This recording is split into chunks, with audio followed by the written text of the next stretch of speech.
Selamat pagi Bapak Ibu yang terkasih, Shalom. Saat ini saya akan membawakan dari Matius 4 ayat yang pertama sampai yang ke-11, di mana Matius ini mengisahkan tentang pencobaan di padang gurun. Dan ayat 1 dari Matius 4 dimulai dari kata maka. Maka Yesus dibawa oleh Roh. Kenapa dimulai dengan kata maka? Yang berarti harusnya kalimat ini ada kaitannya dengan kalimat yang sebelumnya, di mana sebelumnya tercantum dalam Matius 3 perikop yang terakhir, yang menceritakan tentang Yesus dibaptis oleh Yohanes Pembaptis.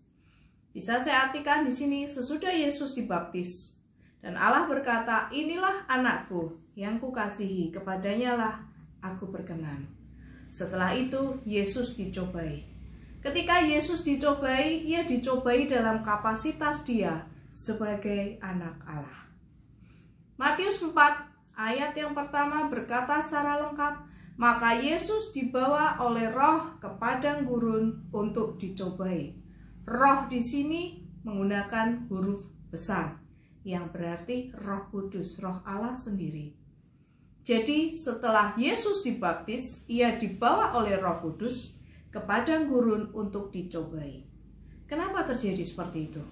Bukankah Yesus dikatakan anak Allah? Kenapa malah diizinkan dicobai oleh Allah sendiri?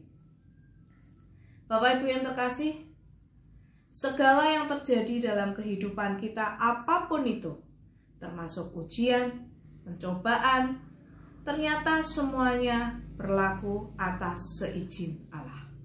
Allah berdaulat penuh atas hidup kita, termasuk ketika ia mengizinkan pencobaan itu terjadi atas hidup kita. Yang terpenting untuk kita pahami adalah apa yang kita lakukan ketika Tuhan izinkan pencobaan itu datang. Kadang ketika pencobaan itu datang, kita sering mempertanyakan kuasa Allah. Tidak jarang kita putus asa ketika pencobaan itu datang, menindih kita dengan begitu beratnya.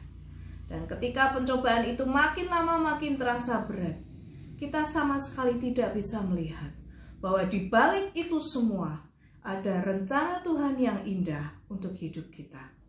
Kita hanya melihat pencobaan itu, kita hanya berfokus kepada masalah itu, sehingga kita lupa bahwa fokus kita harusnya tetap kepada Allah, bukan kepada masalah. Ketika Yesus dicobai, ia sama sekali tidak gentar dan tidak mau diperdaya oleh iblis. Jawaban Yesus kepada iblis membuat iblis gentar dan akhirnya mundur.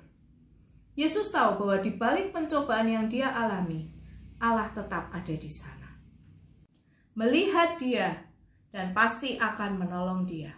Asal kita sebagai pribadi tidak gentar kepada masalah kita, dan kita dapat berkata kepada masalah kita, "Hai masalah, seberapa besarnya engkau, aku tidak akan goyah.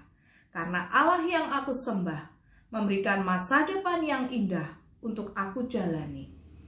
Janji Allah bukan untuk diuji, tapi janji Allah untuk aku percayai. Bapak Ibu terkasih, saat ini sudahkah kita mempercayai janji Allah sepenuhnya?